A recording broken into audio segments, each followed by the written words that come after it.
Welcome back to the Deep Dive. Today we're tackling something really complex, almost philosophical, you could say. We're diving into that tricky intersection where economics meets human dignity. That's right. And our source material today is particularly interesting. It's actually a detailed review of a short book, a dialogue called Equality. Right, and this dialogue captures a conversation from 2024 held at the Paris School of Economics between two really big names, economist Thomas Piketty and the political philosopher Michael Sandel. Yeah, so it's not your typical academic paper we're digging into. It's this critical look at a review of this, well, quite rare public exchange between thinkers who approach the world very differently. Very differently is right. You have Piketty talking data, economic structures, the language of economics. And then Sandel, coming from political philosophy, talking about virtue, community, morality, completely different toolkits. But what's fascinating and what the review really brings out is how their concerns just completely converge on these fundamental questions. Questions about human dignity, about social justice right now in our time. Absolutely. And the review points to this central tension, this kind of core paradox that really drives the whole conversation they had. Which is, Well, it's this. We've spent, centuries fighting for and in many ways achieving more legal and institutional equality. We have more rights codified, more protections on paper than ever before. okay, that seems like progress. Right. But at the same time, it feels like society has created these newer, maybe even more subtle, but definitely more segmented kinds of hierarchy. Inequality feels RIFE. And that's our mission today then. To really unpack this paradox highlighted in the review, how can we be moving forward on legal rights, yet experiencing this widening gap in, well, dignity, Right. and how much people feel valued? Exactly. It suggests the institutional progress we celebrate might be getting, I don't know, undermined or even canceled out by the social and economic rules we live under day to day. Okay, so let's dig into the mechanisms behind that. All right, let's start where Piketty often does, with the big picture, with history, with structures. The review mentions his basic thesis, which sounds optimistic at first glance. Yeah, the idea that, despite all the bumps in the road, history shows this gradual institutional drift towards greater equality. Okay, but we need specifics. What's the actual evidence for that, according to Piketty, in this dialogue as Yeah. reported by the review? What are these institutional forces pushing towards equality? Well, Piketty doesn't frame it as just like a moral arc bending towards justice. He sees it as the result of very deliberate human-designed institutional engineering. Engineering. Yes. He argues social equality isn't some natural outcome.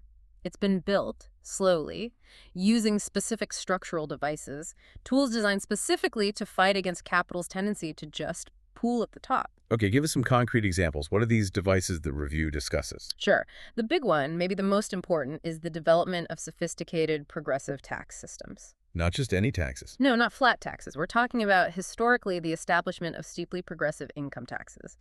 And, maybe more controversially, his big idea, a global wealth tax. Ah, yes, the RG idea. Exactly. If the return on capital outpaces economic growth, wealth concentrates. It's almost like a law of physics in his view.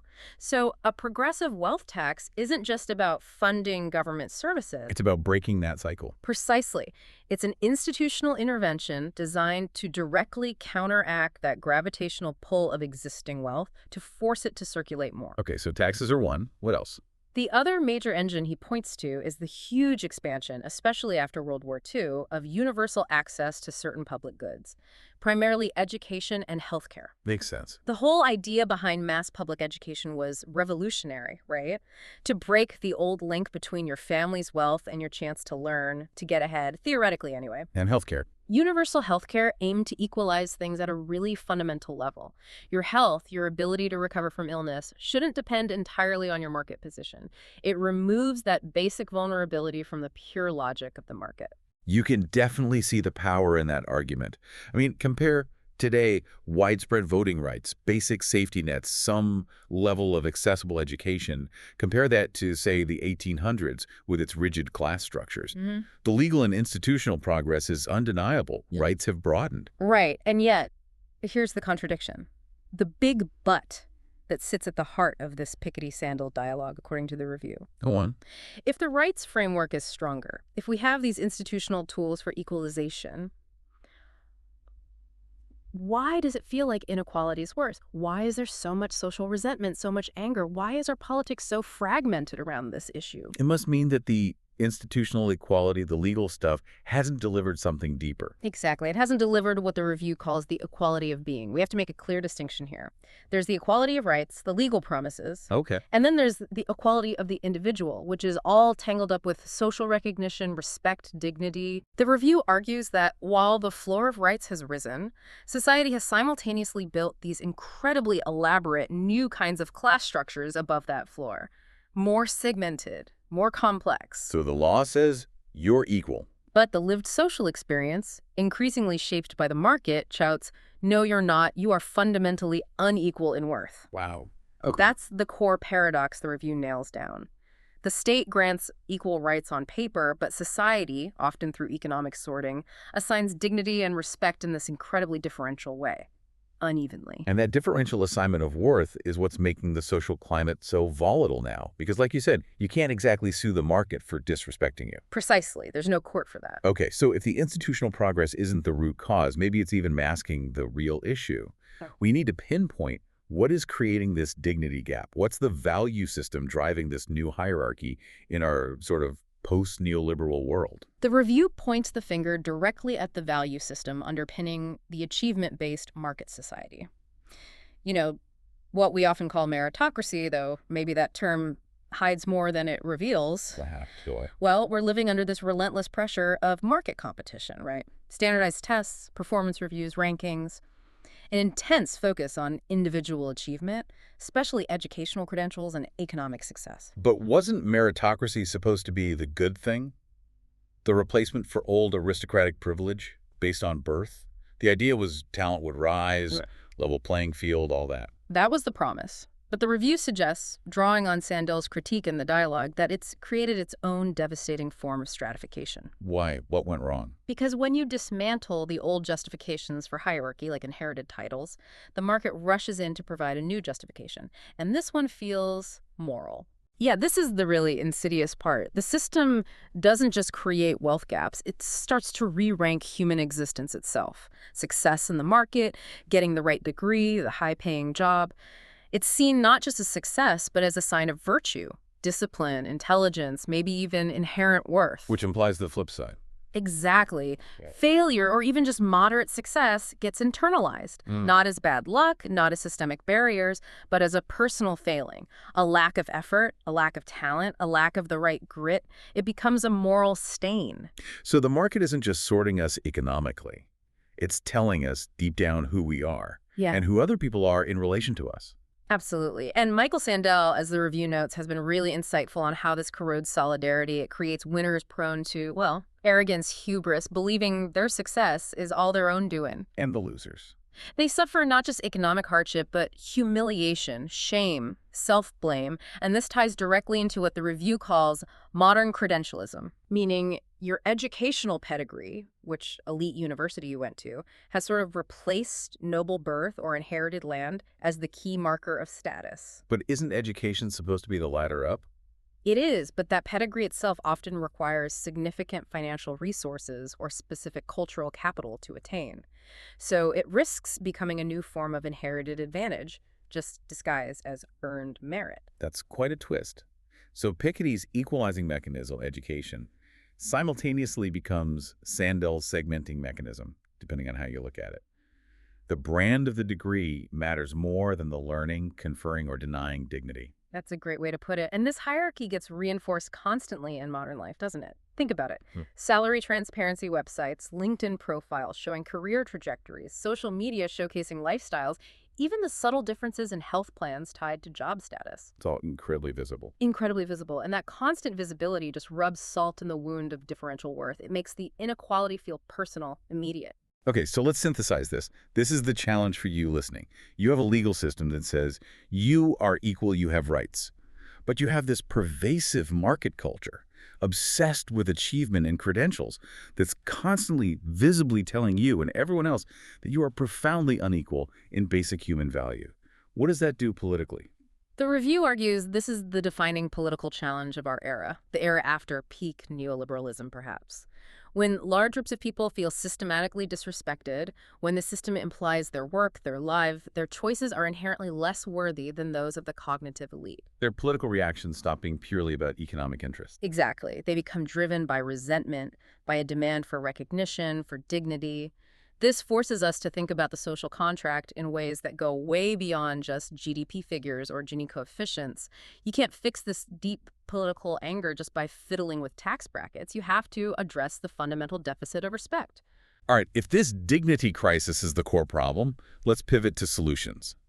What does the dialogue, as presented in the review, offer up?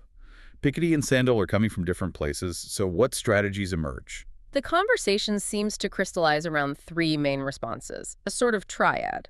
The first is squarely in Piketty's court: redistribution. Oh, taxes again. Yes, but framed more broadly.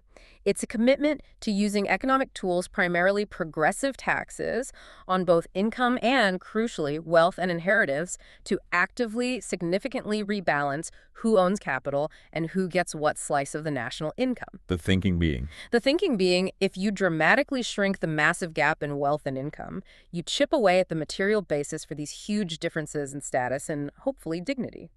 Less economic distance might mean less social distance. Okay, redistribution is one. What's the second? The second is decommodification. This one's really interesting and often politically explosive. Decommodification, taking things out of the market. Essentially, yes. It's the idea of removing certain fundamental goods and services, things like healthcare, decent housing, quality foundational education, maybe even basic utilities like water or internet, from the pure logic of market exchange. Why? The principle is that your basic survival, your ability to live a minimally dignified life, shouldn't depend entirely on how well you perform in the marketplace. Even if you struggle economically, you should still have access to these essentials as a matter of right. That sounds ambitious. It implies arguing that, say, housing isn't primarily an investment asset, but a human right. Yeah. It's a huge philosophical shift from how things often work now. It is a massive shift, and the review touches on the political hurdles. Decommodification would require a huge expansion of universal basic services, not just cash. Like making healthcare a public utility, maybe? Sure. Or serious rent controls in social housing? Exactly, things like that. But the political pushback is immediate, isn't it?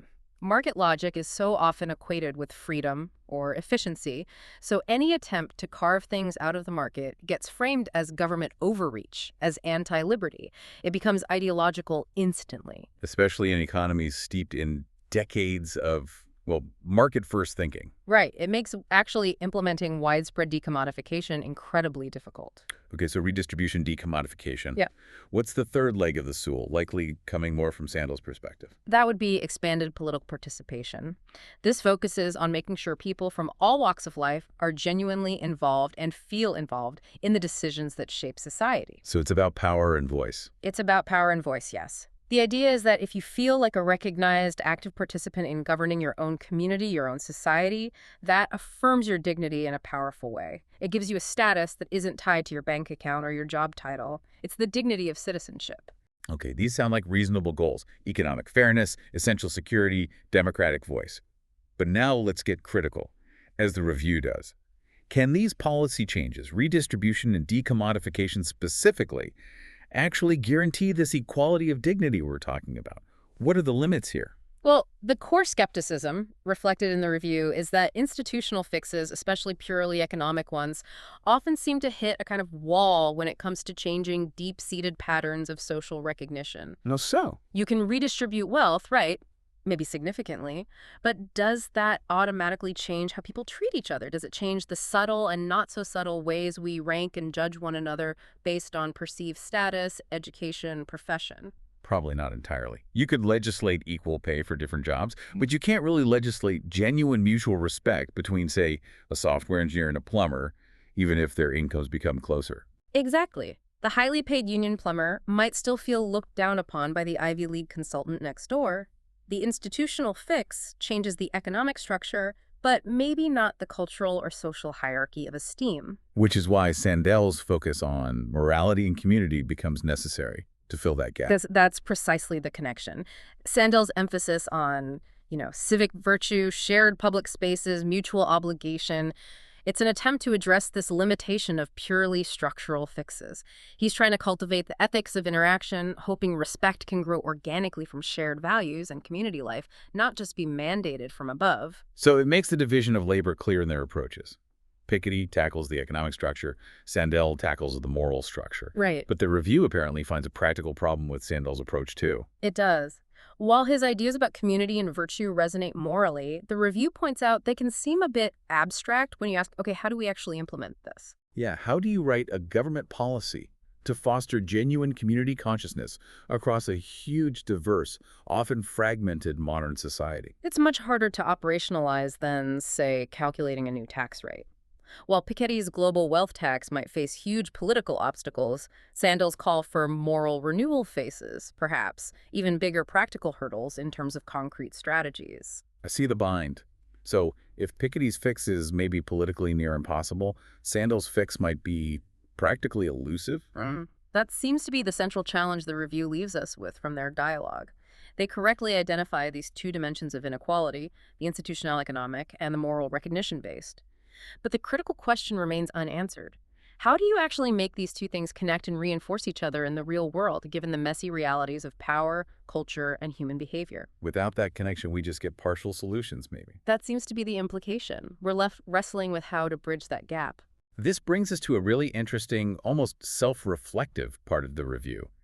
It doesn't just analyze the ideas in the dialogue. It turns the lens onto the speakers themselves. Yes, it points out something crucial. The very identity of Piketty and Sandel, established, globally recognized, inevitably privileged thinkers, is part of the story here.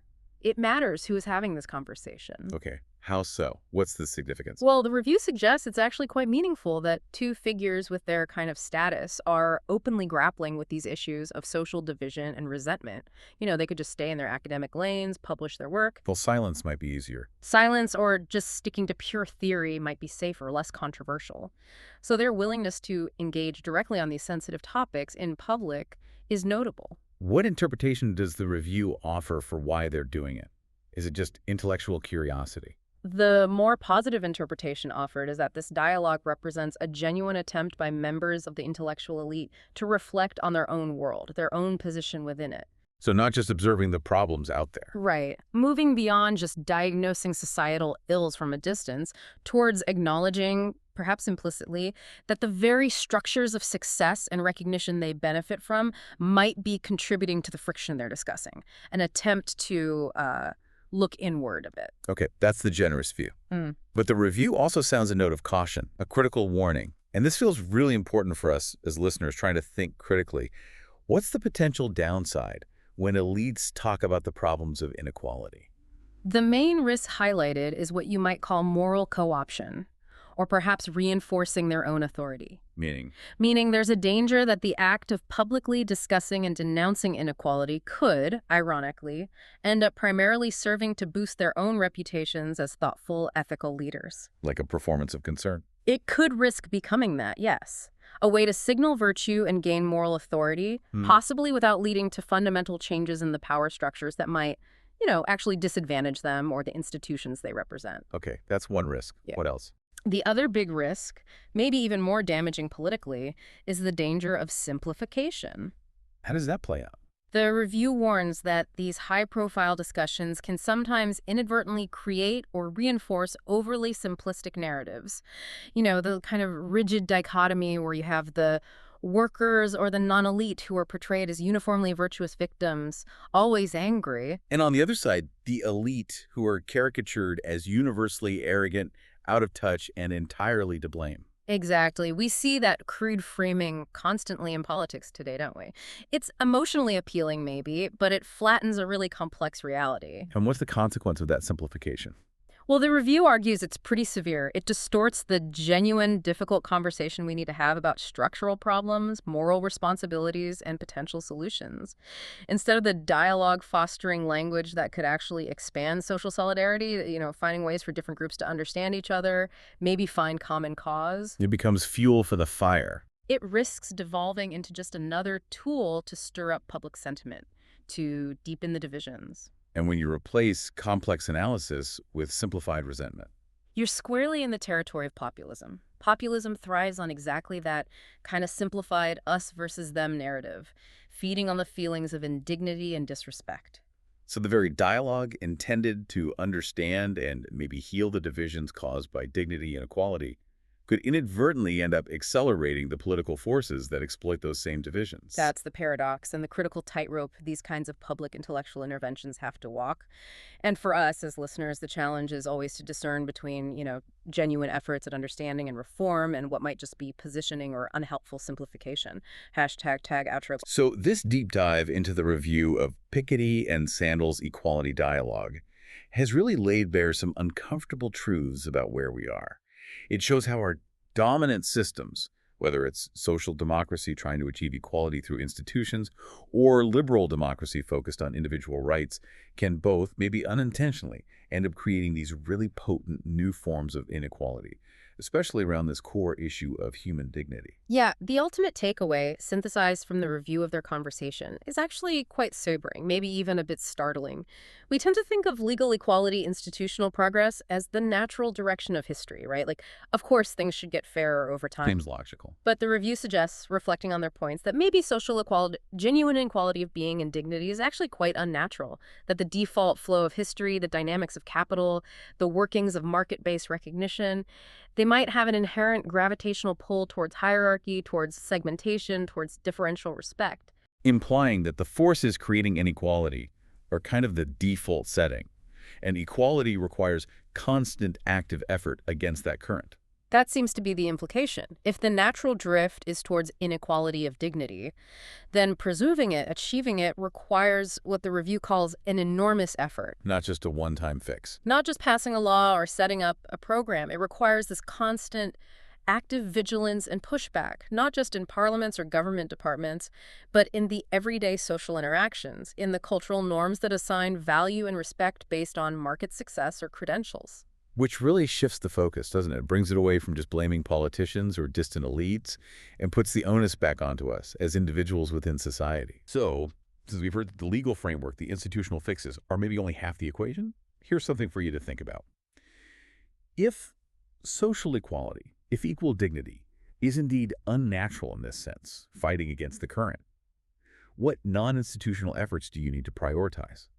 Beyond advocating for policy change, what can you do in your own workplace, in your community groups, even just in how you interact with and recognize the people around you, to actively build and secure the equal inherent dignity of others?